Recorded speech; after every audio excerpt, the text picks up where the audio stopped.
This type of injury, like, you don't know. When I wake up, I'll feel, different than the day before. And this is the first time we heard from Caitlin since the team announced on Memorial Day she was dealing with a left quad strain. She would be out for at least 2 weeks. We were told that Clark was not seen in the open portion of practice by reporters who are on the ground there. Just watch and absorb it, and it's the same when, I'm not active too. The WNBA is buzzing with concern after Caitlin Clark finally revealed her long-awaited injury update, and the news is far from what the league and fans were hoping to hear. Her announcement has sent shockwaves through the basketball community, raising questions about her recovery, her future on the court, and what this could mean for the league moving forward. We'll see. It could be a possibility, but I could also not be available for that game too. I think just having good perspective is the best way to approach it. Like, yeah, you can be frustrated and whatnot, but I think the medical team has done a really good job of, The panic across the league says it all. The truth is, this entire operation has been riding on one woman's legs, and the pressure has finally taken its toll.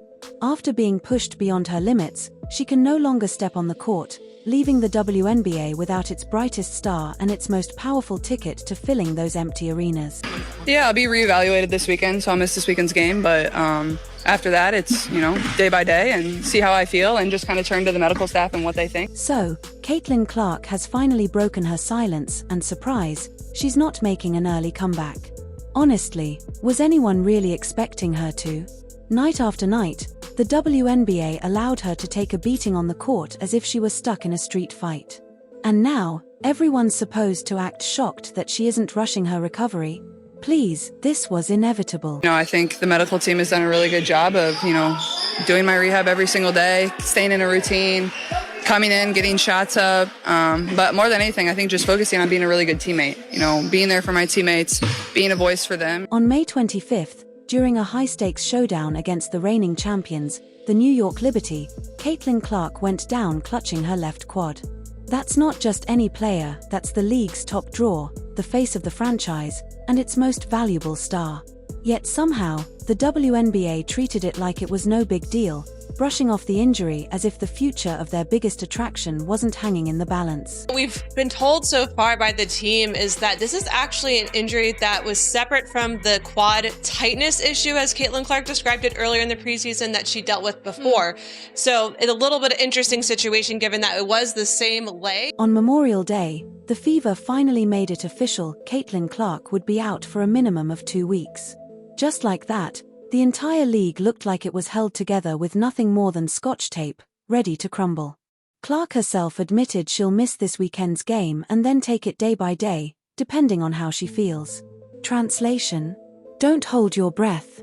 She's not about to risk her entire career just so the league can keep milking her star power while doing absolutely nothing to protect her on the court. Now, Caitlin was asked when she's expected to come back. She told us she would be reevaluated after the weekend. After that, it would be day by day. The Fever are on the road for 2 road games before coming back to Gainbridge Fieldhouse next Saturday. June 9th is the official reevaluation date.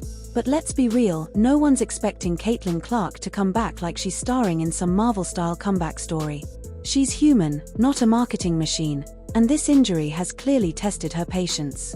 While sidelined, Clark has been using her time wisely, learning, observing, and stepping into a leadership role from the bench. Meanwhile, what's the league doing? Pretty much nothing, unless blaming gravity counts as a strategy. Fans, however, aren't just disappointed. They're furious. The second Clark went down, it was like a nuclear blast hit the ticket market. That June 7th matchup against the Chicago Sky was hyped as a blockbuster, Clark vs. Reese, round 2. But with Clark out, ticket prices collapsed from over $80 to as low as $14. That's not a dip, that's a fire sale. Fans cancelled trips, refunded hotel bookings, and decided it wasn't even worth the gas money to show up. And honestly, who could blame them? No one wants to pay premium prices to watch Angel Reese prance around like it's a Gatorade commercial while the real star of the league sits on the sidelines with a busted quad. Caitlin telling us she's been a connector between her coaches and teammates. They've gone 1-2 without her, and they'll be without her again this weekend. Social media absolutely erupted, flooding timelines with hashtags like #ProtectOurPlayers and #BoycottWNBA. And for once, the internet was actually making sense. One viral tweet cut straight to the truth. Why support a league that can't even protect its brightest star? That post racked up thousands of retweets, sparking a wave of frustration that the league couldn't ignore. At this point, it's not even up for debate, fans are done staying quiet. They're angry, they're vocal, and this time, they've brought receipts. So I think that's just kind of been the time for me to really find some patience, and I've never been a patient person my entire life, so this has definitely tested me a little bit, but I think it's going to be really good for me, and like I said, I've just tried to approach it in the best way I possibly can. I can't change it. Fever ticket prices overall took a massive nosedive, dropping from an average of $137 all the way down to $80. And let's be clear, that's not a marketing hiccup, that's a full-blown league-wide meltdown. This is exactly what happens when the one player carrying your entire brand goes down, and suddenly everyone realizes the harsh truth. There is no backup plan. Just vibes, and nothing else holding it together. When a player is injured, if the other team knows that a player is injured, they will go at that player. The worst part? Some of the flagrant fouls against Clark were actually rescinded. Instead of holding players accountable, the league basically gave them a pat on the back, like, "Great job almost decapitating someone, here's a sticker." Seriously, what are we even doing here? The WNBA's review system is so broken it might as well be run by Magic 8 Balls. The league looks like trash. And don't even get me started on the WWE-style cosplay going on in these games. Between Reese's fake drama and Carrington's reckless hits, it feels less like professional basketball and more like a scripted smackdown. Players are dropping like dominoes, while the league just sits on the sidelines tweeting out empty inspirational quotes. The girl is spectacular. It's not like she's not a scrub. She's not only can play, she's a star caliber player who draws this attention. Let's call it exactly what it is. Caitlin Clark is out, and the WNBA has been completely exposed. The hype is gone, arenas are empty, and tickets are now cheaper than a Happy Meal. Angel Reese is still trying to play up some so-called superstar rivalry, but without Caitlin on the court, she's basically shouting into the void. Meanwhile, Carrington is out there treating people's heads like basketballs, and the league just keeps looking the other way. I think just focusing on being a really good teammate, being there for my teammates, being a voice for them, because that's what I am when I'm playing. So you got to still be that consistent voice when I'm sitting on the bench. So I try to do that as much as I can for them, and just try to be there for them, I think, has been my focus. This isn't competitiveness, it's pure carelessness. And let's be clear, it's not on Caitlin Clark to fix it, it's on the league. But judging by how things are unfolding, the only thing the WNBA seems interested in protecting is its own denial. No sugarcoating it, when Clark left the court, the fans left with her. The energy vanished, and so did the league's entire business model. Viewership crashed like a rigged crypto coin, arenas turned into echo chambers, and even the popcorn vendors looked bored out of their minds. Everything that you guys told us during the offseason about playing quick, playing with pace, pushing the ball up the court, everyone run, they weren't doing that, especially in the last. The Indiana Fever went 1-2 without Caitlin Clark, and let's be real, that lone win had nothing to do with some brilliant coaching strategy. It came down to Ari McDonald, a player signed on a hardship contract, who walked in with 0 practice time and still managed to carry the team like she'd been there all season. That's not a system working, that's pure desperation saving face for a broken league. For the Fever, one thing to keep in mind is that this is a sort of situation where the next 2 weeks, luckily for them, the schedule is a little bit playing the Chicago Sky, the Connecticut Sun, who haven't won yet. So they are trying to hold down the fort for now, while Caitlin Clark will be out. And trust me, the fans noticed. Social media turned into a full-blown riot after Clark's injury. X, TikTok, YouTube, every platform lit up like a Christmas tree on fire. Fans weren't just disappointed, they were ready to burn the house down. People demanded stricter officiating, real protection protocols, and a complete overhaul of how the league handles and promotes its stars. You'd think that after losing their biggest asset to reckless contact, the WNBA might show some urgency.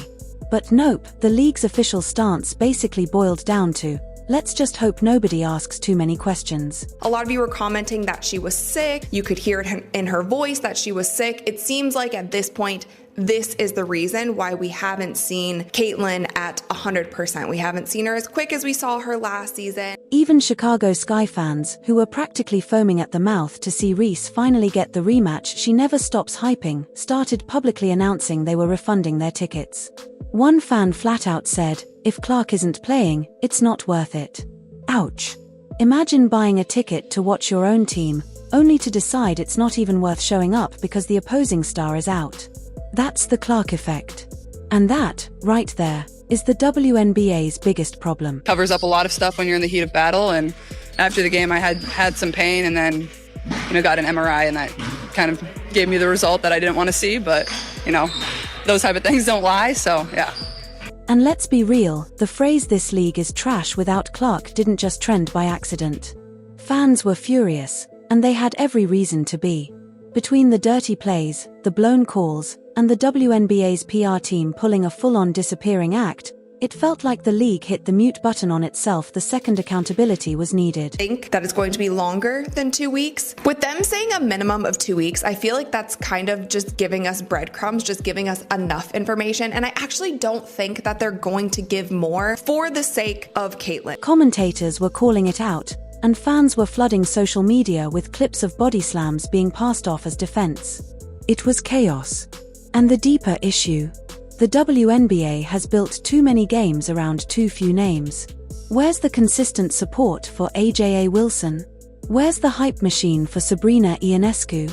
Even Angel Reese antics aside, could have been elevated properly if the league actually knew how to build narratives around more than one star at a time. Instead, we've got an entire league clinging to one cliffhanger, and now it's dangling with no resolution in sight. We haven't seen her as quick as we saw her last season. If you have something going on in your legs, like your legs are actually a huge part of your shooting mechanics, something was thrown off. So if that part of her body was thrown off, it probably threw off the entire mechanics. Caitlin Clark's injury didn't just sideline one player, it sucker punched the entire WNBA ecosystem. You want to talk about a turning point? This is it. Because the moment she went down, everything collapsed. Revenue, engagement, excitement, gone in an instant.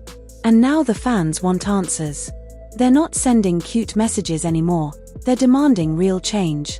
They're asking why the NBA has biometric tech, elite trainers, and load management systems, while the WNBA is left with YouTube clips and crossed fingers. Caitlin Clark has been taking a beating for the last year and a half, and it quickly got physical early in this season, man. There was a lot of games. The demands from fans are loud and clear. Invest in real player safety, start marketing more than just one star, stop letting athletes get decked midair without so much as a flagrant call, and teach defenses how to protect shooters instead of clotheslining them every other night. Caitlin Clark's return date is still uncertain, and honestly, no one wants a rushed comeback. She shouldn't even consider stepping back on the floor until the league proves it can protect her. Because Clark isn't just a player anymore, she's the brand, the face, the ticket draw, the revenue stream, the entire ecosystem. And yet, she's the one left lying motionless on the hardwood while the league shrugs. The WNBA has two choices: grow up now, or watch its golden goose fly away for good. Because Clark may be sitting on the bench, but her silence is echoing louder than any buzzer in the building, and this time, people are finally listening.